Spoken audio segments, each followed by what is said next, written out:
తండ్రి అయిన దేవుడికి నా హృదయపూర్వక స్తోత్రాలు చెల్లిస్తూ అందరికీ ప్రత్యేకంగా తెలియజేస్తూ చిన్న ప్రార్థన చేసుకుని వాక్య పరిచయంగా దేవుడి మాటలు మనం మహాగణుడు మహోన్నతుడు సర్వశక్తిమంతుడైన తండ్రి సర్వాధికారి మీ ఘనమైన అతి శ్రేష్టమైన నామానికి స్తోత్రాలు. మీ పాద సన్నిధులు మీ మాటలు వినడానికి మాకు ఇచ్చిన అవకాశాన్ని బట్టి కృతజ్ఞతలు. చేరువచ్చిన ప్రతి ఒక్కరిని జ్ఞాపకం చేసుకుంటారు. ఈ మాటలు ఆలకిస్తున్న ఆయా ప్రదేశాల్లో ప్రభు మీ యొక్క ఇచ్చిన పరికరం ద్వారా ఫోన్ ద్వారా నాయన అనేకులు వినడానికి విశ్వాసాన్ని పెంపొందించుకోవడానికి ప్రోత్సహిస్తారు. నా తండ్రి ఈరోజు విలువైన సంగతిని తెలుసుకోవడానికి మా హృదయాన్ని సిద్ధపరచండి. గ్రంథం మీది జ్ఞానం మీది సమస్త మీది ప్రభు. మీ మాటలో ఉన్న భావాలు గ్రహించే మనసును అనేకులకు అనుగ్రహించడం చెబుతున్న ఈ పాత్ర మీ స్వాధీనపరచుకోండి. యేసుక్రీస్తు వారి పరిశుద్ధ నామమున ప్రార్థించి వేడుకొనుచున్నాం మా పితరులో. అందరి పరిచయంగా తెలియజేస్తూ కీర్తన గ్రంథం 84వ అధ్యాయము కీర్తన గ్రంథంలో ఇక్కడ ఒక మాట చదువుకుని మనం ముందుకు వెళ్ళాలి. 10వ వచనాన్ని మనం చదువుకుని ముందుకు సాగుతాం. కీర్తన గ్రంథం 84వ అధ్యాయము 10వ వచనాన్ని ఈ మాట మనం చదువుకుని ముందుకు సాగుతాం. ఈ మాట చూడ, నీ ఆవరణములో ఒక దినము గడుపుట 1000 దినముల కంటే శ్రేష్టము అన్నమాట వచ్చి చెప్పడం అనేది జరిగింది. ఎక్కడ? ఆయన ఆవరణలో అంట, గుడారంలో కూడా కాదు, ఇంకా చెప్పాలంటే బయట. ఎన్ని రోజులు? ఒక దినము గడుపుట 1000 దినముల కంటే శ్రేష్టము అన్నాడు. తర్వాత ఇది అసలైన ప్రాముఖ్యమైనది. భక్తిహీనుల గుడారములలో ఎక్కడ నివసించుట కంటే, భక్తిహీనులు అంటే దైవానికి వ్యతిరేకులైన వారు, ఆ గుడారములలో నివసించుట కంటే నా దేవుని మందిర ద్వారమునుండుట నాకు. ఇప్పుడు చాలా మంది ఖాళీ లేక అక్కడ ఉన్నారు. అంటే ఇప్పుడు ఎక్కడ ధన్యులని చెప్తున్నాడు? అర్థం చేసుకోండి. ఎక్కడికి వచ్చి లోపలికి వచ్చి మనసు లేదనుకోండి, ధన్యులు కాదు. ఎక్కడికి వచ్చి భక్తిహీనులు ఆలోచన చేసామనుకోండి, అది కూడా ధన్యత కాదు. ఎక్కడ ఉన్నా సరే అలాగే లోదిగా తన వ్యాపారం చేస్తూ వాక్యం ఆ దేవుడు ఏం చేశాడు? ఆమె హృదయాన్ని తెరిచాడు. కనుక తెరబడిన వారు మనం లోపలికి వచ్చాం. మళ్ళా మనం మూసుకేసుకున్నాం అనుకోండి, ఎక్కడ? హృదయాల మీద. హృదయాల మీద అందరూ కామెడీ చేసుకుంటారు, ఆచారం చేసుకుంటారు, కానీ వాక్యం వినేటయ్యానికి ఎక్కడ వేసుకుంటారు? హృదయాల మీద. అందుకే ఏదైనా పాఠం చెప్తే అమ్మ ఇది ఏమిటి అంటే మళ్ళీ ప్రశ్నార్థకం. ఓకేనా? హృదయాల మీద మనం ముసుగు వేసుకోకూడదు. అత్యంత చదవండి. భక్తిహీనుల గుడారములో నివసించుట కంటే నా దేవుని మందిరపు ద్వారమునొద్ద నుండుట నాకు ఇష్టము అన్నాడు. అంటే ఆయన మందిర ద్వారం ఉండడం చాలు అంటాడు. ఎక్కడ ఉండేట కంటే? భక్తిహీనుల గుడారం కంటే. ఇప్పుడు యోబు గ్రంథంలోకి ఒకసారి వెళ్దాం. యోబు గ్రంథం 18వ అధ్యాయం. యోబు గ్రంథం 18వ అధ్యాయం. చూసారా? ఒకసారి మాట చూడాలి. 433వ పేజీ 18వ అధ్యాయం 5వ వచనం చదువుదాం. భక్తిహీనుల దీపము అంటే వారు కూడా దీపము వెలిగినంత కాలం వెలుగుతూనే ఉంటారు. ఒకసారి ఏమవుతారంట? ఆర్పి వాళ్ళు ఆరిపోతారా? లేదు, ఆర్పేస్తాడంట. ఎవరైతే దీపం పెట్టాడో ఆయన ఆరిపోతాడు. ఓకేనా తల్లి? ఎవరు పెట్టే దీపం? అది యెహోవా. ఓకేనా? దేవుడు. వారి అగ్ని జ్వాలలు ప్రకాశింపకపోవును. చూడండి, వారి గుడారములలో వెలుగు. అది అంటే వారి గుడారాల్లో వెలుగు ఏమవుతుంది? అంధకారం అయిపోతుంది. అంటే ఇప్పుడు వారి గుడారాల్లో ఏముంది? చీకటి. ఇప్పుడు చీకటి దగ్గర మనం ఎందుకు ఉండవలసిన పని ఏంటి? అందుకే భక్తిహీనుల గుడారములో నివసించుట కంటే, ఓకేనా, ఎక్కడ ఉండటం మేలు అనుకున్నాడు ఆయన? అమ్మా, దేవుని మందిరంలో నివసించుట మేలు అన్నాడు. ఓకేనా. నెక్స్ట్ తర్వాత ఏమన్నాడు? భక్తిహీనులు గుడారం నివసించకూడదు. ఇప్పుడు అక్కడ మాట చెప్పాడండి, మరలా చదువుతాం. వారి యొద్ద ఉన్న దీపము ఆరిపోవును అన్నాడు అక్కడ. అంటే వారి యొద్ద ఉన్న దీపం ఏమవుతుంది? ఆరిపోతుంది. కొంచెం గమనించండి, కొంచెం గమనించండి. అందుకే సమయ క్రమం అన్నారండి. అదేంటంటే చాలా అవసరమైంది. మనం దేవుడి దగ్గరికి వెళ్ళినప్పుడు ప్రవర్తన అనే మాట దానికి అర్థమయ్యే. సమయాన్ని కూడా నిర్లక్ష్యం చేసేవంటే దేవుడి పనికి ఆటంకం చేసినట్టు, అది కూడా దేవుడికి అవమానం చేసినట్టు. రైట్, కొంచెం కిందకి వెళ్దాం. ఇప్పుడు భక్తిహీనుల దగ్గర ఉండటం కంటే దేవుడి దగ్గర ఉండటం మంచిదని చెప్పాడు. అప్పుడు భక్తిహీనుల దగ్గర ఉన్నామంటే ఖచ్చితంగా ఏమవుతుంది? వారు వారిపోతారు, మనం వారిపోతాం. అంతేనండి. ఇప్పుడు వెలిగించే దీపం ఉందనుకోండి, ఇంకో దీపాన్ని వెలిగిస్తాం. ఆరిపోయే జీవితంలో అనుకోండి, ఆయన ఆరిపోతాడు. మన కరుణ వచ్చింది, ఆయనకి అంటుకుందా, మనం వెళ్ళి సేకండిస్తే మనకు అంటుకుంటాం. అలాగే భక్తిహీనుల యొక్క జీవితాలు అంత భయంకరమైన పరిస్థితులు ఉన్నాయి. కీర్తన గ్రంథం 119వ కీర్తన దగ్గర 118వ కీర్తన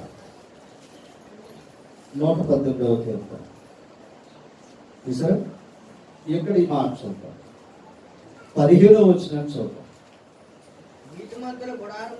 ఈ మాట చూడాలి. నీతిమంతుల గుడారములలో అది ఎక్కడ? మరి భక్తిహీనుల గుడారాలు ఏముంది? వాళ్ళే ఆరిపోతున్నారు, వాళ్ళకే రక్షణ లేదు. ఓకేనా. ఇప్పుడు ఇక్కడ ఏమన్నాడు? నీతిమంతుల గుడారములలో రక్షణను గూర్చిన ఉత్సాహ సునాదము వినబడును అన్నాడు. అది అండర్లైన్ చేసుకున్నాం. ఈరోజు ఆ వచనాన్ని మనం ధ్యానిస్తున్నాం. భక్తిహీనుల గుడారములు నివసించుట కంటే ఆయన సన్నిధిలో ద్వారములతో నివసించుట, ఆవరణలో నివసించుట మేలు అన్నాడు. ఆ భక్తిహీనుల దగ్గర ఏముందయ్యా అంటే వారే జీవితాలు ఆగిపోతారని చెప్పుకున్నాం. ఇప్పుడు జాగ్రత్తగా, ఇప్పుడు భక్తిహీనుల గుడారం ఉంది, నీతిమంతుల గుడారం ఉంది. ఈ రెండు కంపేర్ చేసుకుని చూద్దాం కొన్ని విషయాలు దయచి వాక్యాన్ని బట్టి. ఇప్పుడు నీతిమంతుల గుడారం ఏముంది? రక్షణ గూర్చిన ఉత్సాహ సునాదము వినబడును అన్నాడు. ఒకసారి కొన్ని విషయాల్లోకి మనం వెళ్దాం. కొన్ని విషయాలకు ఇప్పుడు రక్షణ గురించి మాట్లాడుతున్నాడు. అంటే నీతిమంతులు దేంతో ఉన్నారని? రక్షణతో ఉన్నారు. ఒక్కసారి కీర్తన గ్రంథం 45. కీర్తన గ్రంథం 45.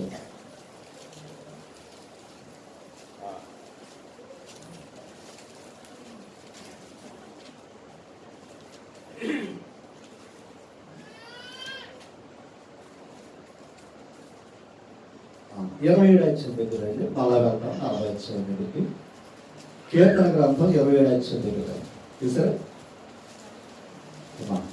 5 వచనం. ఆపత్కాలమున ఆయన ఎక్కడ? ఆయన పర్ణశాల, మనుషుల పర్ణశాల కాదు సుమా. ఆయన తన పర్ణశాలలో నన్ను దాచు. ఎప్పుడు? ఆపత్కాలం. అంటే ఖచ్చితంగా గత కాలం వచ్చిన వ్యాధికి అందరూ ఎక్కడ ఉన్నాం? ఎవరింట్లో ఆలో ఉంటేనే రక్షణ. అంటే మొన్న వచ్చిందంతా కూడా ఎలాంటి కాలం? ఆపత్కాలం. అందుకే ఎవరింట్లో వారు ఉన్నాడని ఇప్పుడు చెప్పారు. ఇప్పుడు ఆపత్కాలం వస్తుందా అంటే ఎప్పుడూ వస్తూనే ఉంటుంది. ఓకేనండి. మనుషుడు పాపం చేసే కొద్ది ఆ కాలాలు వస్తూనే ఉంటాయి. అపాయకరమైన కాలాలు ఎందుకు వస్తున్నాయంటే మనకి అక్కడ తిమోతి పత్రిక చెప్పారు. ప్రజలు ఏమి లేదు అమ్మా, అనురాగరహితులు, ప్రేమ లేని వారు. ఓకేనా. ఇవన్నీ చెప్పులు వచ్చాడు. అక్కడ చాలా విషయాలు ఉన్నాయి. ఓకేనా. పైకి భక్తి కలిగిన వారే ఉండి దేవుని శక్తిని. ఓకేనా. ఇప్పుడు చూడండి ఇక్కడికి వచ్చింది. ఇప్పుడు చదవండి. ఆపత్కాలమున ఆయన ఆయన తన పర్ణశాలలో నన్ను దాచును. తన పర్ణశాలలో నన్ను దాచుకుంటారు. తన గుడారపు మాటున ఇది అండర్లైన్ చేసుకుంటాం. ఆ పర్ణశాల ఏంటి ఇక్కడ చెప్పాడు. మళ్ళా తన గుడారపు మాటున నన్ను దాచును. అది ఇప్పుడు ఆయనే గుడారం అంట. మన గుడారం కాదండి. మళ్ళా మన గుడారంలో కొంత భద్రత ఉంటుంది అంతే. ఇప్పుడు తన గుడారంలో ఏం చేస్తాడంట? ఆయన దాస్తాడంట. అంతేనా? ఇప్పుడు భక్తుడు దేని మీద మనం ఆధారపడాలి అంటే 4వ వచనం పైకి వెళ్దాం ఒకసారి. యెహోవా యొద్ద ఒక్క వరము అడిగితిని. ఇది చూడండి, మనం చాలా వరాలు అడుగుతాం. చాలా వరాలు మనం అడుగుతాం. ఎందుకంటే మనకు ఉన్నది అదే. లోకానికి అయితే పేరెట్టాం కానీ అసలు మనమే లోపల. ఓకేనా? పాలకూడదు ఇక్కడ. ఓకే, దానిని నేను వెతుకుచున్నాను. ఏది? ఆ వరాన్ని అడిగి దాన్ని ఏం చేస్తాడంటే ఆయన వెతుకుతున్నాడు. కిందకు యెహోవా ప్రసన్నతను చూచుటకును, యెహోవా ప్రసన్నతను చూచుటకును, ఆయన ఆలయములో ధ్యానించుటకును నా జీవిత కాలమంతయు. ఇది అండర్లైన్ చేసుకోండి. నా జీవిత కాలమంతయు నేను యెహోవా మందిరములో నివసింపగోరుచున్నాను. ఎక్కడ ఉండాలనుకుంటున్నాడట? విచిత్రమైన సమస్య చెప్పుకుంటారా? ఏమంటే మా అబ్బాయి పెళ్ళి అవుతలేదండి, ప్రార్థన చేయాలి అన్నారు. దేవుని కృపను బట్టి ప్రార్థన బట్టి మొత్తం మీద పెళ్ళి. ఇప్పుడు ఆ పెళ్లి గొడవలో పడిపోయి ఎవరు వదిలేస్తారు? సరే, ఓ సంవత్సరం అయింది. అంటే పెళ్లికి అప్పుడు చేసామండి, చాలా ఇబ్బందిగా ఉన్నాయి, ఎగ్గొట్టేశారు. ఎవరో దేవుడు. సరే కదండి, సంవత్సరానికి దేవుని కృప పెట్టుకోలేదా 2 సంవత్సరాలకు మొత్తం మీద మళ్ళా బిడ్డలు లేదని ప్రార్థన చేస్తే దేవుడిని మళ్ళీ అప్పగిస్తే మళ్ళా బిడ్డలు ఇచ్చారు. ఇప్పుడు స్వామిని చెప్పండి, మీరు ఏదైనా సరే ఎక్కడైనా సరే మన కోరికలైనా అలాంటివి దేవుడికి ఆటంకపరిచే కోరికలు కోరటం. కానీ దేవుడికి దగ్గరయ్యే కోరిక ఏ నరుడు కోరటం అనేది చాలా కష్టం. విచిత్రం ఏంటంటే దేవుడికి దగ్గరయ్యే కొలిది మనం వెలుగుతూనే ఉంటాం. దేవుడికి దూరం అయ్యే కొలిది మనం ఆరిపోవడానికి సిద్ధంగా ఉన్నామా? ఓకేనా తల్లి? ఇప్పుడు అసలు కోరిక కోరవలసింది ఏమి చెప్పండి? అక్కడ ఉండాలి, నీ దగ్గర ఉండాలని కోరుకోరేవాడు, అది ఆయనకి ఇష్టం. అప్పుడు నీకు కావాల్సిన ఆయన ఇవ్వగలడు. ఇచ్చే కొద్ది ఇవ్వాలి తెలిసి ఇంకా దగ్గర అవ్వాలి. పిల్లలకే సైకిల్ కొనిచ్చాం లేదా ఫోన్ కొనిచ్చాం, ఇచ్చే కొద్ది ఎవరి దగ్గర అవ్వాలో? సైకిల్ ఇచ్చే కదా ఏ సాయంత్రం వచ్చాడు అనుకోండి, ఫోన్ కొనిచ్చే కదా ఏ 12 గంటల దాకా 1 గంట దాకా అక్కడ ఉన్నాడు అనుకోండి, ఎలా ఉంటుంది? అంటే తండ్రికి దూరం అవడానికి ఆ ఇచ్చిన కారణాలు ఊరుకుంటావా? మనం చెప్పండి, ఆ ఫోన్ ఊరుకుంటావా? అది దొరికితే మళ్ళీ ఇవ్వం. అట్లాగే దేవుడి దగ్గర అడగవలసిన వారం ఇదే. ఏది? నా జీవిత కాలం అంతా. మళ్ళీ ఏమన్నా తెలుస్తుంది? జ్ఞానించటం. ఏది? ఆయన మాట. అది కోరుకోవాలంటే ఫస్ట్ అలా కోరితే ఆపత్కాలంలో ఆయన నిన్ను దాస్తాడు. అర్థమైందండి? నీకు క్షేమం ఉన్నప్పుడు కోరడం కాదండి, నువ్వు కష్టాలు ఉన్నప్పుడు కూడా దేవుడి కోరిక ఖచ్చితంగా ఆయన చేస్తాడు. కానీ మనకి కష్టం దాటిన తర్వాత మర్చిపోతాం. కష్టం దాటిన తర్వాత మనం ఏమవుతాం? మనసు సహజం ఇది. ఆటోమేటిక్గా ఏమవుతాం? ఏముంది ఇలా అన్నాననుకోకుండా చాలా పాపం అది ఆ ఓతపోతుంది. ఇప్పుడు ఇందాక వివాహం గురించి చెప్పాం, లేదా ఇంకో విషయం చెప్పాం, లేదా ఇంకోటి చెప్పాం. ఇలా ఇచ్చే కొద్ది దేవుడి దూరం అయిపోతాం. చెప్పండి మనిషి అంటే ఇవన్నీ పొందుకునే తర్వాత సంసోను కూడా అదే అడిగాడు, జ్ఞానం ఇమ్మన్నాడు, ఇచ్చాడు. ఇచ్చిన తర్వాత ఆయన కొంచెం జ్ఞానం ఎక్కువైపోయింది. తెలుసా మీకు? అడిగాడు, ఇచ్చాడు, సంపద అంతా ఇచ్చాడు. ఆ సంపద అంతా వచ్చిన టైంకి ఆయన ఏం చేశాడు తెలుసా? అబ్బాయి నేను మామూలు గుడ్డు కుదరదానికి అతి జ్ఞానంలోకి వెళ్ళడం మొదలెట్టాడు. భ్రష్టుడు ఎక్కువ. మనం స్థాయి నుంచి దేన్ని ప్రేమించామో అదే శత్రువులు మారిపోతుంటారు. మనం దేవుడి కంటే ఏది ఎక్కువ ప్రేమించుకోవాలి ఫస్ట్. అక్కేంది నా జీవిత కాలం అంతయు నేను యెహోవా మందిరంలో నివసింపగోరుచున్నాను. ఆపత్కాలమున ఒకసారి బ్యాంకులో ఉద్యోగం వస్తే ఎలా ఉంటుంది? బ్యాంకులో ఉద్యోగం ఒక 5వ తరగతి చదువుకోవడం కూడా బ్యాంక్ ఉద్యోగం చేస్తున్నాడు అనుకోండి, ఎలా ఉంటుంది? గవర్నమెంట్ జాబ్ అండి, చేస్తాడు బాగా కానీ అక్కడ జీతం ఎత్తున్నాడు, బ్యాంక్ అంత ఎత్తలేదు. అలాగే దేవుని దగ్గర ఉంటూ కూడా అలాంటి బ్యాంకే అర్థమైంది మీకు? దేవుని దగ్గర ఉంటే కూడా ఏంటి? బ్యాంకే. మన కరోనాకాలం అంతా పోషించలేదండి అది, కానీ అది కనపడదు. నెలకు 2,000 వచ్చే పెన్షను, లేదా ఎవరైనా ప్యాకెట్లు పచ్చి పెట్టారు చూసారా, అయ్యి తప్ప దేవుడు చేసింది మాత్రం కనపడదు. ఇంకెందుకు వచ్చింది? నా జీవిత కాలమంతయు 5 వచ్చింది. ఆపత్కాలమున ఆయన తన పర్ణశాలలో నన్ను దాచును, తన గుడారపు మాటున నన్ను దాచును. ఎక్కడ దాస్తాడంట? ఇప్పుడు ఈ 6వ వచనం 2వ భాగం చదవడం పైన ఉంటుంది. ఆయన గుడారములలో నేను ఉత్సాహధ్వని చేయుచు. ఎక్కడ? ఆయన గుడారం అంటే అది సన్నిధి. ఇప్పుడు అక్కడ వచ్చి కూర్చుంటారంట ఏదైనా ఏం చేద్దామని అన్నా? ఉత్సాహ ధ్వని. ఓ విధంగా చెప్పాలంటే సంతోషాన్ని వ్యక్తపరుస్తున్నాడంట. దేవుని దగ్గరకు వచ్చినప్పుడు మనం ఏముండాలి? ఎంతకో మాట్లాడుకున్నాం, రక్షణ గూర్చి సునాదము వినబడును అని. ఓకేనా? ఇప్పుడు మనం సంతోషం ఉంటేనే ఇంకొకరు సంతోషం ఇవ్వగలం. మనమే బాధగా ఉన్నాం అనుకోండి, ఎలాగ సంతోషపరచగలం మనం? అంటే దేవుడి దగ్గర ఉన్నవాడికి ఏముందని అక్కడ అర్థమైంది అమ్మా. ఇది చదవడం తర్వాత ఇంకో మాట చూపిస్తాను. ఆయన గుడారములో నేను ఉత్సాహధ్వని చేయుచు బలులు అర్పించదు. ఏమిస్తారని? బలు అంటే పాపానికి పరిహారం అవి ఆనాటి కాలంలో. ఓకేనా? కదా.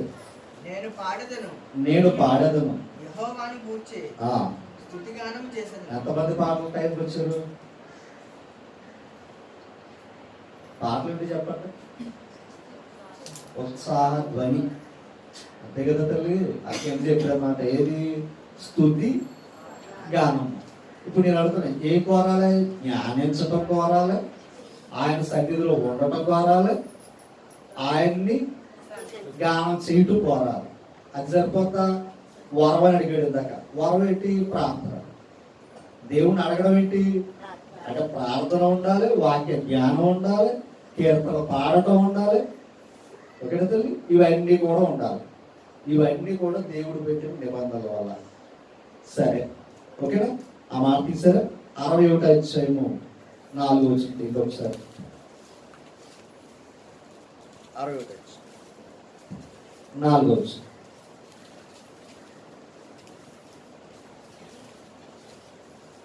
తీసారా? చూడండి, 4 వచ్చింది. కీర్తన 60. యుగ యుగములు నేను నీ గుడారములలో. నేను అడుగుతున్నాను, మనిషి జీవితం అంతా అందుకు ఇందాక ఆయన ఏమన్నాడు? నా జీవిత కాలం అంతా అన్నాడు. ఆపత్కాలంలో నీ గుడారంలో దాయన్నాడు. ఇక్కడ ఏమంటున్నాడు? యుగ యుగాలు. అసలు యుగ యుగాలు దేవుని గుడారం ఉంటుందంటారా? మన గుడారం ఉండదు. మన గుడారం ఉండదు. చూపిస్తారండి, నీవు చూపిస్తాను. మళ్ళా కాదు. కీర్తన 118 కీర్తన దగ్గరికి వచ్చి 24 వచ్చి ఒకసారి చదవండి. ఏంటంట? అంటే దేవుడు ఏర్పాటు చేసిన దినము, అదే కదా అన్నాడు. చదువు. దీని యందు ఎలా ఉండాలంటే దేవుడిచ్చిన దినాన్ని బట్టి, దేవుడిచ్చిన దినాన్ని బట్టి మనం ఎలా ఉండాలన్నాడు? అంటే బాధపడకూడదండి, బాధపడకూడదు. ఒక రోజు వచ్చిందంటే అది మనకు నిజంగా సంతోషం. ఈ రోజు చూడలేని వాళ్ళు ఎంతమంది వెళ్ళిపోయారు?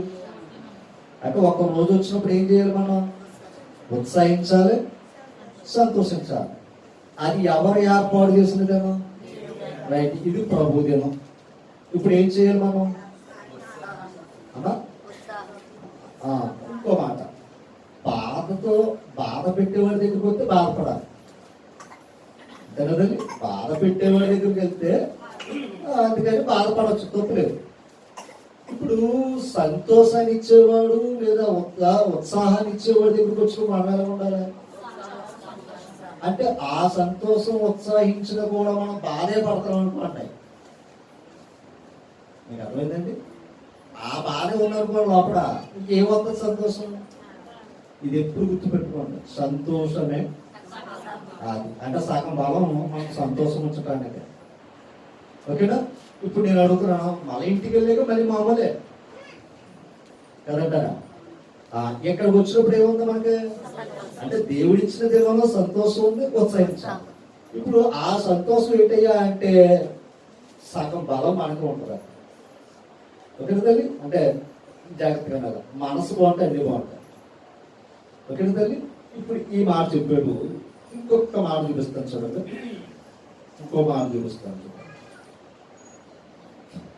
దిన వృత్తాంతాలు, మొదటి దిన వృత్తాంతాల గ్రంథం 16 అధ్యాయం 23 వచ్చి చదువు.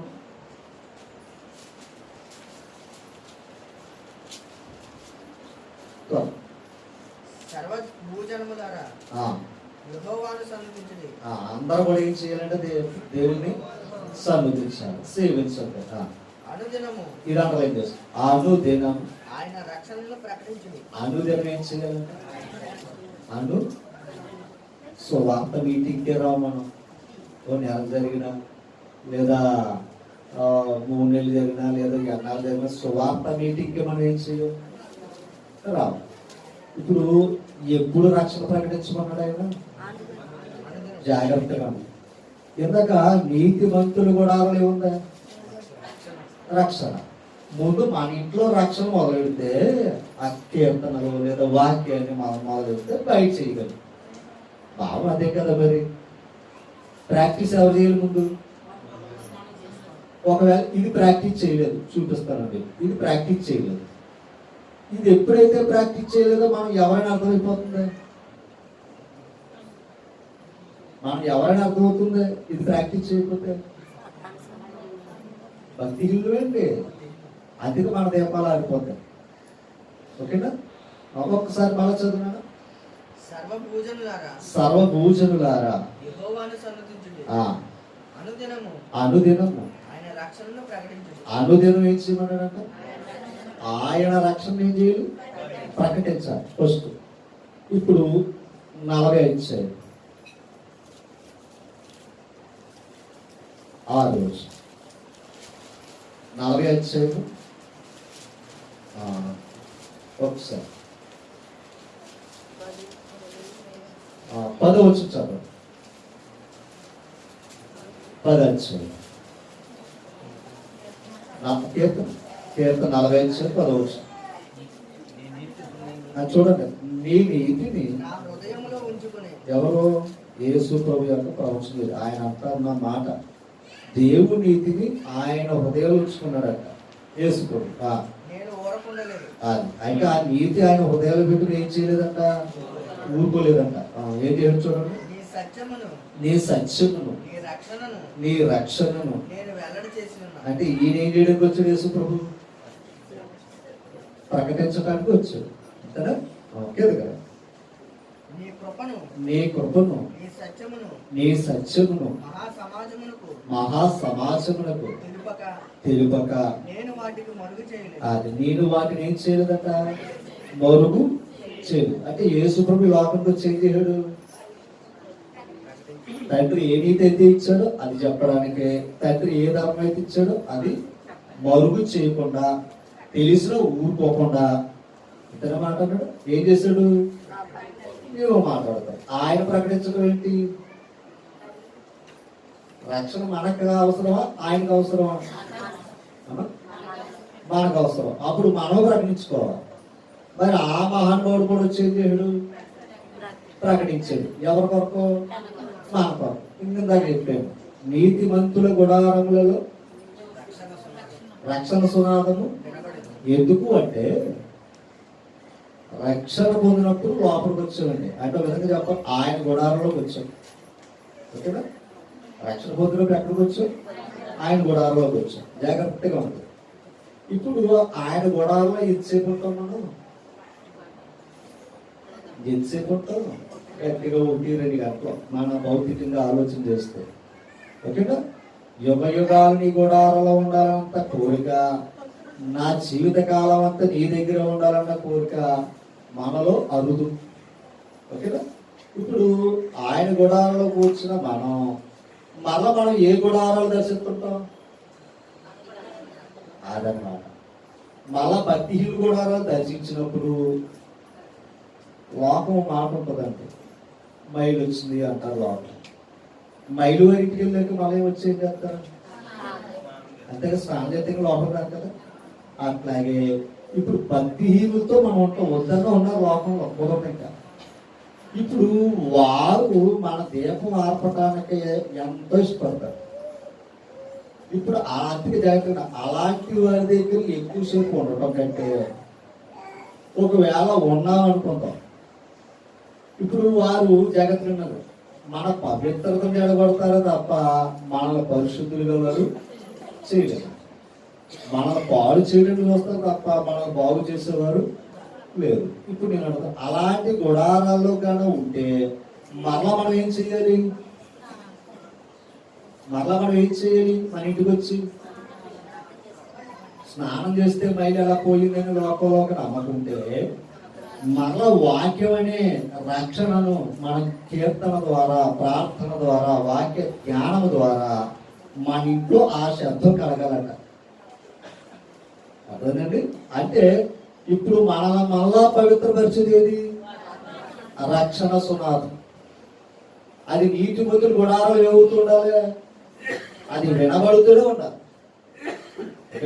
అది వినబడుతూనే ఉండాలి. అది ఎందుకయ్యా అంటే నీ కుటుంబాన్ని రక్షించుకోవడానికి ఫస్ట్. ఓకేనా తల్లి? వినబడాలా లేదా చెప్పాలి. అంటే ఇప్పుడు జాగ్రత్తగా అనుదినము రక్షణ ఎవరి కోసం చెప్పండి? మనకే, ముందు మనకే. అప్పుడు అనుదినం వెళ్ళి సువార్త ప్రకటిస్తున్నావా? లేదు. ఏదో కార్యక్రమం పెట్టుకున్నప్పుడు, ఎవరైనా పిలిచినప్పుడు వెళ్ళి మనం ఏం చేస్తున్నాం? వాక్యం ప్రకటిస్తున్నాం. అది బయట వారి. ఓకేనా? యేసు ప్రమాతటి వారు కూడా ప్రకటించారు. ఇప్పుడు నేను అడుగుతాను, ముఖ్యంగా రక్షణ ఎవరికే? మనకే. ఎప్పుడు దాకా ఉండాలి? అనుదినము మన ఇంట్లో అది వెలుగుతూనే ఉండాలి. ఎప్పుడైతే వాక్యము లేదా ప్రార్థన లేదా కీర్తన లేదో మన జీవితాలు కూడా భక్తిహీనులుగా ఆరిపోతాయి. అర్థమైందండి? రైట్. ఇంకో మాట చూపిస్తాను చూడండి. నిర్గమ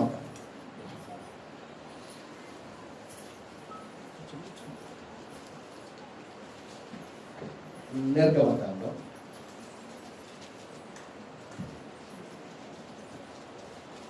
28వ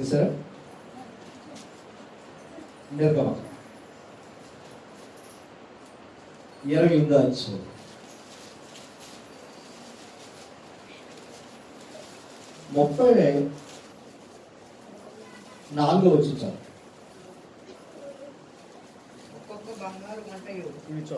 ఒక్కొక్క బంగారు గంటయు దానిమ్మ పండును. ఇది చూడండి, ఆ నిలువుటంగి అంచున క్రింద అంచుల చుట్టూ ఉండాలి. ఏంటంటే యాజకుడి యొక్క వస్త్రం. ఆ వస్త్రం క్రింద ఏముండాలో తెలుసండి? ఆ తర్వాత అబ్బాయిని చెప్పాడు. ఒక్కసారి 33 వచ్చారు. దాని అంచుల చుట్టూ నేల త్రోమ రక్తవర్ణము గల దానిమ్మ పండ్లను, వాటి నడుమను బంగారు గంటలను నిలువుటంగి చుట్టూ తగిలించాలి. ఏది? ఆ యాజకుని యొక్క వస్త్రానికి ఆ బంగారు గంటలో కట్టాలి. ఇప్పుడు యాజకుడు 35వ వచనం దగ్గరికి వెళితే, సేవ చేయనప్పుడు అహరోను దాన్ని ధరించుకోవాలి. జాగ్రత్తగా అహరోను దాన్ని ఏం చేయాలి? ధరించుకోవాలి. అంటే దేవుడి దగ్గరికి వెళ్తే ఖచ్చితంగా అది ధరించుకోవాలి. కింద అతడు యెహోవా సన్నిధిని పరిశుద్ధ స్థలములోనికి ప్రవేశించినప్పుడు అండర్లైన్ చేసుకుంటారు. అది ఆ గంట, ఆ ధ్వని లేదా శబ్దం ఎందుకు అంటే అతడు చావకయుండునట్లు దాని ధ్వని వినబడవలెను. అంటే ఆ ధ్వని మోగుతుంది అనుకోండి, లేదా ధ్వని వినిపిస్తుంది అనుకోండి, ఇతను ఏమైనాడని లోకం ఏంటంటే, లోకంతో స్నేహం ఏంటంటే అంటే అక్కడ శత్రువులే కదా. ఇప్పుడు దేవుడి దగ్గర ఉండేవాడు కూడా ధ్వని అవుతూ ఉండాలి, వినబడతా ఉండాలి. ధ్వని వినబడకపోతే ఏమైనట్టు? ఇప్పుడు నేను అడుగుతున్నా, రక్షణ సునాదం మన ఇంట్లో వినబడలేదు అనుకో అంటే మన దీపాలు అనుకున్నట్టు. మనం దేవుని దృష్టిలో జీవించుచున్నామన్న పేరు మాత్రం ఉంది కానీ ఓకే, మీకు అర్థమైందా? ఆనాడు చావకయ్యుడినట్టు ఆ గంటలు వేసుకుని వెళ్ళి బాబు అంటాడు. ఇప్పుడు మనం కూడా మన కుటుంబాలు ఆరిపోకుండా ఉండాలి అంటే భక్తిహీనులతో సహవాసం దూరం పెట్టి దేవుడి దగ్గర మన బ్రతుకు కాలాన్ని సమయం ఇచ్చి మన కుటుంబంలో దేవుడి సన్నిధిలోనే కాదు మన కుటుంబాల్లో కూడా నిత్యము రక్షణ కూర్చిన సునాదం ఇవ్వాలి, వినబడాలి. పొరపాటు వినబడలేదు, నువ్వు ఆ ధ్వని చేయలేదు, నీ కుటుంబం ఆరిపోయినట్టే లెక్క. ఇక్కడ చెప్పిన మాట ఇంకో ధ్వని చూపిస్తా చూడండి. 32 అధ్యాయం 32 అధ్యాయం సరే పక్కన నిర్గమకాండం 32 అధ్యాయం 15 వచనం త్వరగా చదవండి. మోసే అంటే మోసేకి దేవుడు ఇచ్చిన ఆజ్ఞలో ఉన్న 2 పలకలు కిందకు వస్తున్నాడు ఆయన, అంతేనా? తెలిసిన విషయం. 2 పలకలు చేత పట్టుకుని కొండ దిగి వచ్చింది. కూర్చు పాస్గా అంటే 2 ప్రక్కల కూడా రాయబడ్డాయి. అవి ఈ ప్రక్కను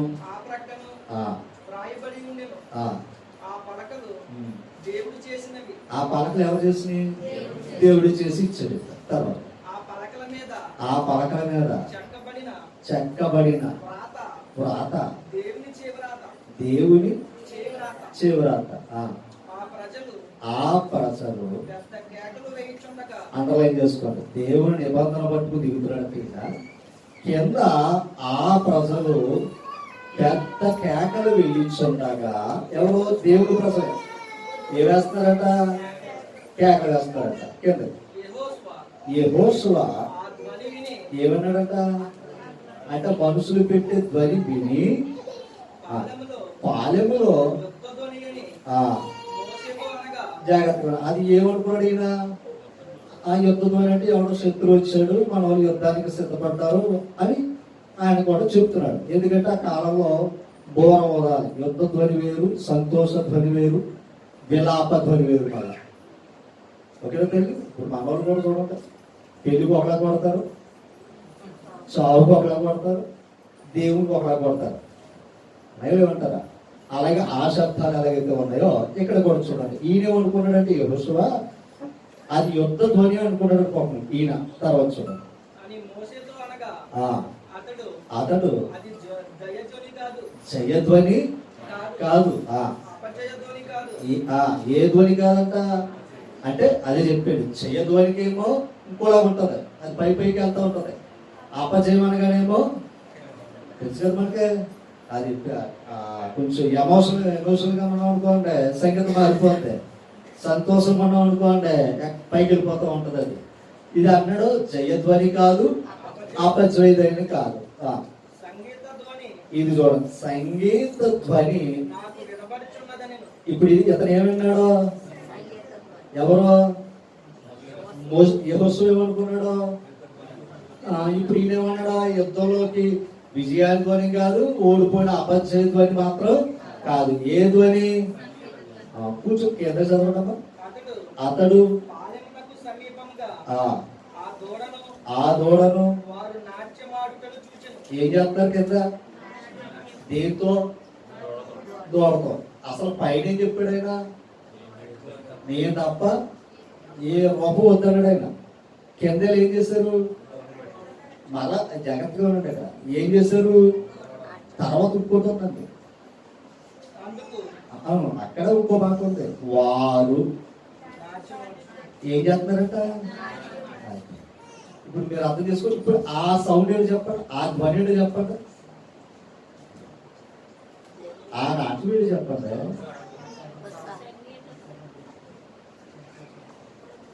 మీరు అంటారు డీజే ధ్వని అంటారు, కాదంటే ఎవరు చెప్పండి. ఇది డీజే ధ్వని అంటాను నేను ఇక్కడ. కాదంటే చెప్పండి. ఇది ఏ ధ్వని? మన ఇంట్లో రక్షణ ధ్వని వినబడదు. కానీ ఇశ్రాయేలు వారు కూడా ఏ ధ్వనిలోకి వెళ్ళిపోయారు? వెళ్తే పర్లేదా? కిందకి రండి. అతడు పాలెమునకు సమీపించగా ఆ దూడను ఎందుకు వచ్చిందని కోపం? పైన ఆయన ఏం చెప్పాడు, కింద ఏం చేస్తున్నారు. ఇలాంటి విషయాలు చెప్తే అందరు ఈయన మీద కోపడతారు. అవునా తల్లి? ఆ పొరపాటు చేయటం వల్ల 3,000 మంది చనిపోయారు. ఏ ధ్వని అయినా ఇంట్లో మోకూడదండి. పెళ్ళికెళ్ళి చావు మాటలు మాట్లాడుకోవద్దు కదా. అవునా? ఆ చావుకి వెళ్ళి సంతోషం చెప్పకూడదు కదా. మన ఇంట్లో ఏది పోగాలి? రక్షణ ఇదిగో ఇక్కడ ఉందా. నీవు ఓపుకుంటే దీంతో తెల్లారులు ఉండు, దేవారాత్రులు ఇది మోగదు. కానీ లోకంలో ఉన్నదంతా కూడా మోగిపోదు. మోగితే ఎవరికి నష్టం? అదే కోపపడి ఏం చేశాడు? 3,000 మంది అంతే. జాగ్రత్తగా ఉన్నారు. నేను అదే చెప్తున్నాను, ఎవరితో సహవాసం. ఇంకో మాట అన్నాను. ఇప్పుడు అసలు లోకం తిరిగి దిగుతున్నారండి. ఇప్పుడు సినిమా యాక్టర్లు ఉన్నారు, లేదా పొట్టకూడు కోసం వారు చేసే తప్పు పనులు ఉన్నారు. ఇప్పుడు వారు చేసే పని అది లోకం అనుకో, ఇది కూడా దేవుడి పని అని కూడా వారు చేస్తున్నారు. అది అనిష్టం. ఇప్పుడు ఆ తర్వాత వారి అమ్మాయి లేదా వారి కొడుకు ఆ పనిలోకి వెళ్ళిపోతారు. ఎందుకంటే అది వారి యొక్క బ్రతుకు తీరు. ఇప్పుడు అది తెచ్చి ఎక్కడ పెడుతున్నారు? అది కూడా లోకం అంత ఆలోచించదు, అంత అక్కర్లేదు లోకానికి. ఎక్కడ కావాలి కానీ. ఇప్పుడు నేను అడుగుతున్నాను, అక్కడ ఉన్నవారు డబ్బులెట్టి మొత్తంగా కలగాలి ఆలోచించారు కదా. కొందరు దేవుడు కూడా మా ఆడబడుచు అని వాడు కూడా ఉన్నారు సమాజం. ఓకేనా? అది వారి ఇష్టం. ఇప్పుడు నేనంటాను, అలాంటప్పుడు ఆ టీచర్ దగ్గర ఇలా కూతురు ఎక్కి డ్యాన్స్ చేయొచ్చు కదా. ఇంకా డబ్బులు వస్తాయి కదా. వీళ్ళ కూతురు ఎక్కించి, ఈ పెద్ద ఉన్నవారు కూతురు ఎక్కించి డ్యాన్స్ చేస్తే తప్పేంటి? అయ్యో తప్పేంటండి? మనం ఒకరిని పెట్టినప్పుడు నిన్ను వలి నీ పొరుగు అని అది ఇక్కడ నేర్పింది. అక్కడ ఆ జ్ఞానం లేదండి. అందుకు వీరు ఐగుప్తు దేశం నుంచి వచ్చారు, బుద్ధి అక్కడ ఉంది. అర్థమైందా మీకు? ఎర్ర సముద్రాన్ని 2 పాయలుగా చేసి తీసుకుని వచ్చాడు, ఇంకా అద్భుతాలు చేశారు. కానీ ఇలా మనసు ఎక్కడుందా? ఎక్కడుందా? అదే మనిషి వచ్చారు కానీ మనసు అక్కడ ఉంది. మా మాతల్ని కూడా మాతో వచ్చింది కానీ మనసు ఇంటికి పెట్టింది. అందుకని కూర ఏమైందంటే మాడిపోయింది. అమ్మా ఆవిడ పొయ్యి పెట్టేసి వెళ్ళిపోయింది. మేము మధ్యాహ్నం 1 గంట టైంకి వస్తే మాడిపోయింది. అప్పుడు నేను అన్నాను, మనిషి వచ్చావు కానీ మనసు ఎక్కడ ఉందా? రైటే, తప్పదు. అది ముసలావిడ కూడా ఉంటుంది, నేను కాదమ్మా. అయితే ఇప్పుడు లోకం నుంచి వచ్చిన మనం మనసు కూడా దేవుడి దగ్గర కావాలండి. మనుషులుగా కనపడాలని వచ్చాడు. ఆయన ఏమన్నాడు తెలుసా? నా సన్నిధికి ఎవడు రమ్మన్నాడు అన్నాడు ఆయన. అమ్మా ఇంకో మాట, సరే కూర కాబట్టి పాడు చేసింది, అన్నం పాడు చేసి మొత్తం 6 రోజులు కూడా పాడు చేస్తున్నాను అనుకోండి. నేను ఏం చేస్తాను? తీసుకెళ్ళి ఏం చేస్తాను? అది నువ్వు ఎన్నాళ్ళు ఉంటావు ఉండి అప్పుడు వస్తాను అది. అంటే ఏమవుతుంది? అది 1, 2 అయితే పొరపాట్లేదు, పర్లా. ఇంకా పొరపాటే అలవాటు అయింది అనుకోండి, కాపురం చేయలేదు, దేవునితో సహవాసం కూడా చేయలేదు. ఓకేనా తల్లి? అసలు మన జీవితాలు సరి చేసుకుని లోకాలు సరి చేయవలసిన వారు మనం. అవునా కదంట? చెప్పండి. ఇప్పుడు ఇశ్రాయేలు వారు కూడా ఎలా మారిపోయారు? అంత ప్రమాదకరమండి. దేవుడు ఏదైనా ఊరుకుంటాడంటే మనం కొంచెం పొరపాటు చెల్లుతాడండి. మన జీవితకాలం తెలుసు. సీట్ అయిన వచ్చాడు, డబ్బులు లేవు, ఏమైనా లేవు అంటే అది ఊరుకోవడం. ఓకేనా? అలాంటి పొరపాట్లు ఏమనుకోండి ఇబ్బంది కానీ డబ్బులు ఉన్నప్పుడు కట్టాల్సి వచ్చి డ్వాక్రా కట్టాల్సి వచ్చి సీటు డబ్బులు లేవంటాం, అదే అబద్ధమే. అలా కుటుంబ పరిస్థితులు బట్టి కొన్ని పొరపాట్లు క్షమిస్తాడండి మన అవసరం బట్టి. ఓకే తల్లి, పేతునేమన్నాడా, నేనెవరు నువ్వు తెలియదని చెప్తావురా అన్నాడు. అదే ప్రాణం పెట్టేస్తానన్నాడట. ప్రాణం కాదు, అబద్ధం ఆడాడే లేదా, ఆయన అబద్ధం ఆడకపోతే ఆయన చంపేదు. అతను బ్రతకడానికి ఏం వాడాడు, అబద్ధం ఆడాడు. తర్వాత సత్యం చెప్పాడు, తర్వాత ప్రాణార్పణ కూడా ఆయన చేశాడు. ఓకేనా తల్లి, రైట్. కనుక మనం ఏ ధ్వని ఉందో మన ఇంట్లో, ఏ ధ్వని దగ్గర ఉంటున్నాము, యాజకుడు బ్రతకాలి అంటే ఖచ్చితంగా ధ్వని మోగుతూ ఉండాలి, మోగుతూ ఉండాలండి. ఆ ధ్వని మోగకపోతే ఏమైనట్టు, చనిపోయినట్టే. ఇప్పుడు మన ఇంట్లో ఏ ధ్వని మోగుతూ ఉండాలి. భక్తిహీనులు గుడారంలో ఎందుకు ఉన్నాడో తెలుసా, ఆ దీపాలు ఏమవుతున్నాయి, ఆరిపోతున్నాయి. మరి ఆరిపో చోట నువ్వు ఉంటే మనం ఉన్నా మన వారి పెడతారు. అందుకే దుష్టుల మార్గమున చెప్పండి, వచ్చి చెప్పండి, దుష్టుల ఆలోచన చొప్పున, పాపుల మార్గమున, అపహాసుకులు కూర్చుండి చోటను చెప్పండి. ఎక్కడ అయిపోయిందా, అంతే. కంఠస్థం అది. ఆచరణ అయితే మన వల్ల కాదు, ఆచరిస్తే ఇంకా బాగుంటుంది. ఒకరి తల్లి ఎప్పుడు గుర్తుపెట్టుకుంటారు, దేవుడు దేవుడు దేవుడు అంతే. దేవుడు దాటి వెళ్ళామా దెయ్యమే.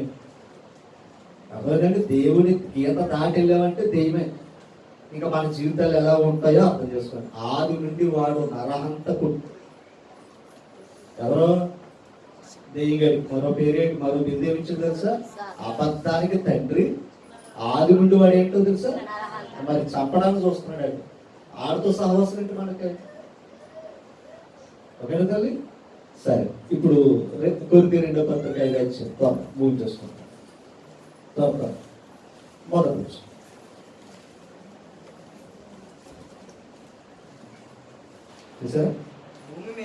భూమి మీద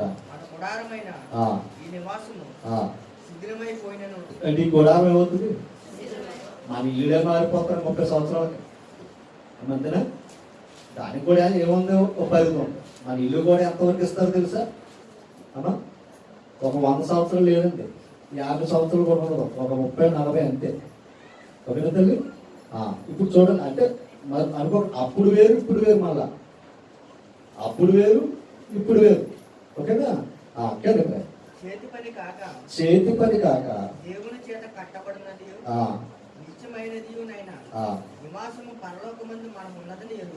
ఎక్కడ పరలోకం ఉందంట. అది ఇందాక భక్తుడు అది గమనించి నీ గుడారములలో యుగ యుగాలు ఉండాలని కోరుకున్నాడు. ఇందాకన్నాడు కదా, యుగ యుగాలు ఉండేది ఎక్కడ, పరలోకంలో. భూమి మీద ఎక్కడ మన యుగం ఉంటుంది అంతే. మనం కొంతకాలం చూస్తాం అంటే జాగ్రత్తగా. మన జీవిత కాలం అంతా ఆయన దగ్గర ఉంటే యుగ యుగాలు ఆయన దగ్గర ఉంటాం. అర్థమవుతుందా, మన జీవిత కాలం అంతా కూడా ఆయన దగ్గర ఉంటే యుగ యుగాలు అక్కడ ఉంటాం. ఏది ఉంటుంది, ఈ గుడారం ఏమవుతుంది. ఓకేనా, రైట్. ఇప్పుడు 3వ వచనం చదవండి. ఈ గుడారములోనున్న మనము భారం మోసుకుని ఇప్పుడు చెప్పండి, ఈ గుడారాలు ఏమవుతున్నాం, భారం మోసుకుని ఏం చేస్తున్నాం. నా కూడా ఉంటుంది, దాన్ని బట్టి నేను ములుగుతుంటాను. ఓ భారం ఉంది నాకు, అర్థమైందండి. అది కొత్త ఇబ్బంది పెడతా ఉంటుంది, ఆ ఫ్రీనెస్ లేదు నాకు అంటే అది ఒక భారం. ఇప్పుడు ఆ భారాన్ని బట్టి ఏమవుతున్నా, నేను కూడా ఇది ఇదిగోంది ఎందుకు పెట్టాలి అనిపిస్తుంటాయి. అలాగే జాగ్రత్తగా అలా మనం కూడా ఈ దేహంలో ఉండి ఏం చేస్తున్నామంట, మూలుగుతున్నాం. దేని కొరకు అన్నా, దేని కొరకు, పరలోకం కొరకు. కిందకు వచ్చాం. ఇది తీసివేయవలనని కాదు గాని ఒక్కసారి పేతురు పత్రిక అది కూడా చదువుతాం, ముగింపు పేతురు పత్రిక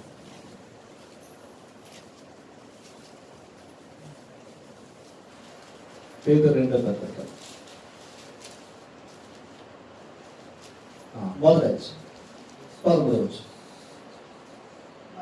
మరియు మన ప్రభువైన మన ప్రభు అయిన యేసుక్రీస్తు యేసుక్రీస్తు నాకు సూచించిన ప్రకారము అంటే పేతురు గారు అంటాడు, ఆయన సూచించాడంట ప్రకారము నా గుడారమును ఇదంతా ఏం చేసుకో, నా గుడారమును త్వరగా విడిచి పెట్టవలసి వచ్చినని ఎరిగి. ఏ గుడారం? ఈ గుడారం దేవుడు. ఓకేనా? నా గుడారమును విడిచిపెట్టవలసిందని ఎరిగి. అంటే ఇది నేను అడుగుతున్నాను, క్షమించండి, అదిట్లో ఉన్న పరిస్థితి ఏంటంటే అది అప్పటికైనా ఇవ్వాలి. మా అంతా కూడా దేహం అద్దె, నాకు అద్దెం లేదని అనకంటే మన దేహమే మన ఆత్మకు అద్దె. అది అప్పటికైనా ఇవ్వాలి, సొత్తుగా మాత్రం పర్వం రాదు. ఓకేనా తల్లి? కేంద్రకప్ప నేను ఈ గుడారములలో ఉన్నంత కాలము ఏది యేసు ప్రభు చెప్పిన సంగతులను ఆయన జ్ఞాపకం చేసుకుంటూ మిమ్ముడు అంటే సంఘంలో ఉన్నవారు లేదా ప్రభు నమ్మిన వారిని. ఇప్పుడు ఆయన ఏం చేస్తున్నాడంట? మరి ఎందాక నుంచి మిమ్మల్ని ఏం చేస్తున్నాం? పుండి చేస్తున్నావా లేదా పైన సోపు చేస్తున్నావా? చెప్పండి. పుండి చేస్తున్నావా లేదా పైన నీళ్ళేసి చల్లగా ఉండి లేదా చూసేది అనుకున్నావా? అవనండి. ఇప్పుడు ఏం చేస్తున్నాడు పేతురు? అంత తోడు రేపుట న్యాయమని ఎంచుకుంటున్నాడు. అందుకే భక్తిహీనులు గుడారాలు దూరంగా ఉండాలి. నీతిమంతులు గుడారాలు ఏమి ఉండాలి? రక్షణ కూర్చున్న సునాదము అమ్మ వినబడవు అన్నాడు లేదా అమ్మ? ఒక్క మాట ప్రకటన కదా.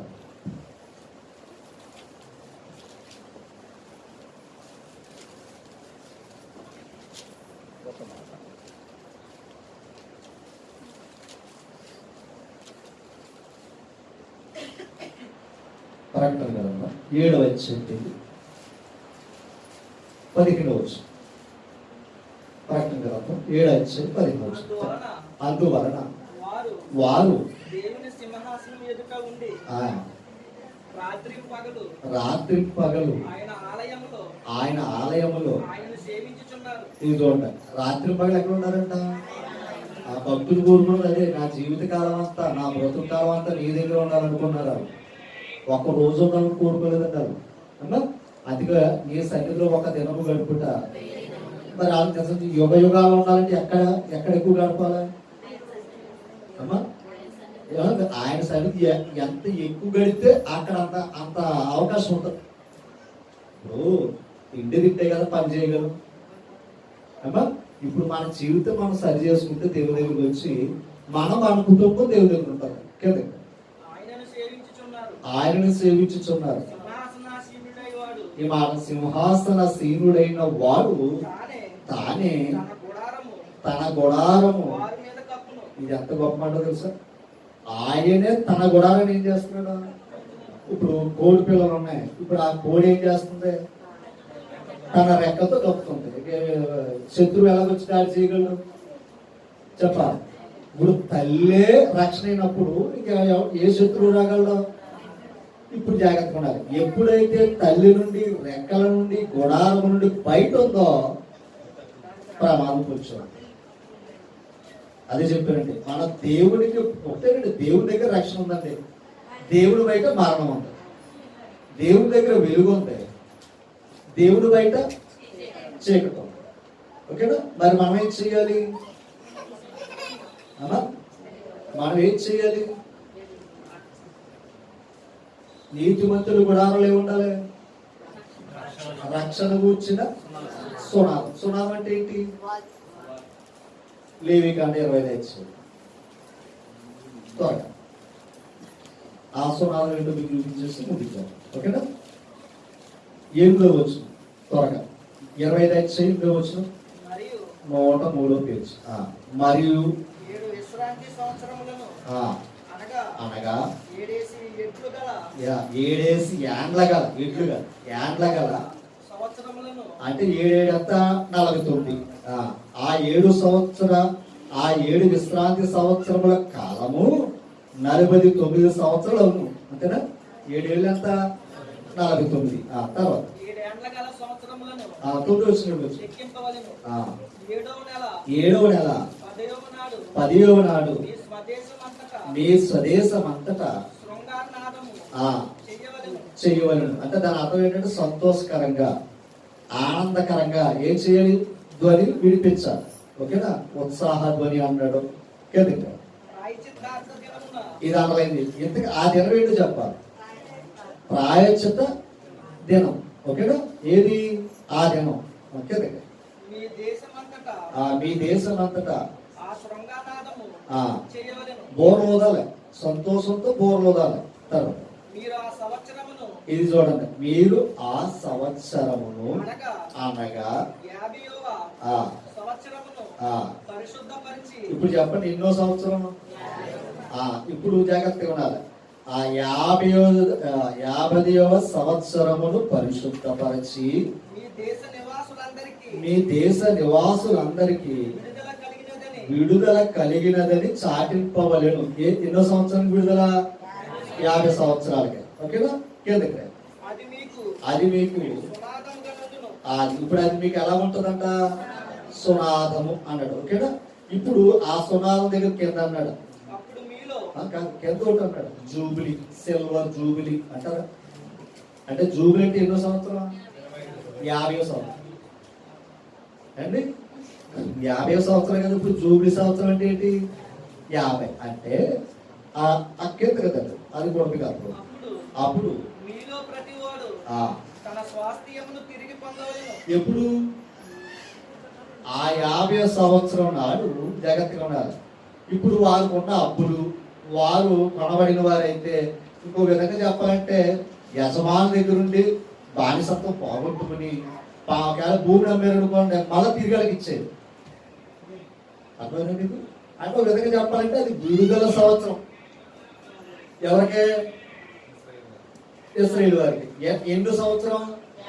ఆ 50 ఏమన్నాడు? సునాద సంవత్సరం. తినడండి 50 సంవత్సరాలు ఏమన్నాడు? విశ్రాంతి కాలం అది. ఓకేనా మీకు? ఇంకా వెళ్ళచ్చు సమయం. ఇప్పుడు నేను ఆ సునాద సంవత్సరం ఏం పొందుతున్నారు? అలా విడుదల పొందుతున్నారు. మళ్ళా వారి స్వాస్థ్యాన్ని వారు ఏం చేసుకుంటున్నారు? పొందుకుంటారు. ఓకేనా? ఇప్పుడు నీతిమంతులు కూడా ఉండాలి. రక్షణ గూర్చిన సునాదము వినబడును. అంటే ఇప్పుడు ఆ సునాదం, ఆ రక్షణ కూర్చున్న సునాదం ఏంటి?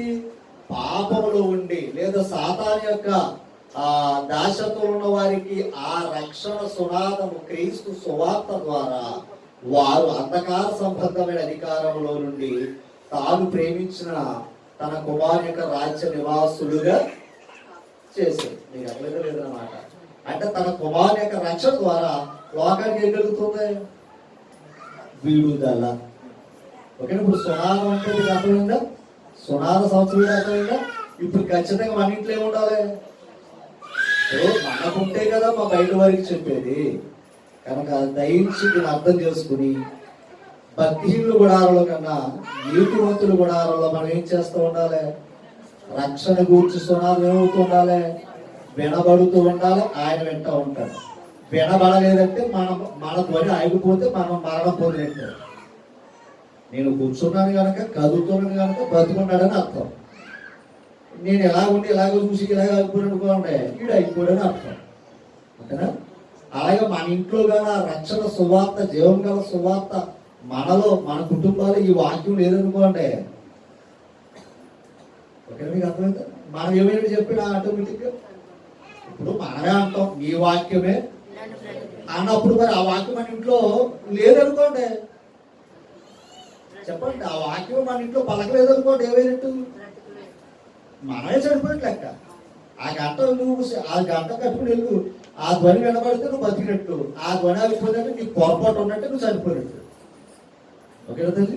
ఖచ్చితంగా మళ్ళీ చెప్తాను సుమా, మన గృహాల్లో నీతిమంతుల గుడారాల్లో మళ్ళా చెప్తున్నాను, రక్షణ కూర్చిన సునాదము వినబడాలి. వినబడలేదా మన మొర ఆయన వినిపించుకోవడానికి. ఓకేనా తల్లి?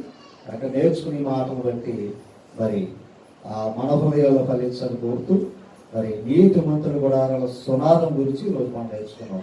భక్తిహీనుల గుడారానికి దూరంగా ఉండండి, దేవుని గుడారానికి దగ్గరగా ఉన్నట్టే, దేవునితో దగ్గరగా ఉన్నట్టే మన గుడారాలు మన గృహాలను మరి ఎక్కువగా మనం విధంగా చెప్పాలంటే సంతోషపరుచుకుని దేవుని దగ్గర ఆనందపరుచుకుంటాం. అందుకే నేను మరలా చెప్తున్నాను, ప్రభునందు ఆనందించుకో.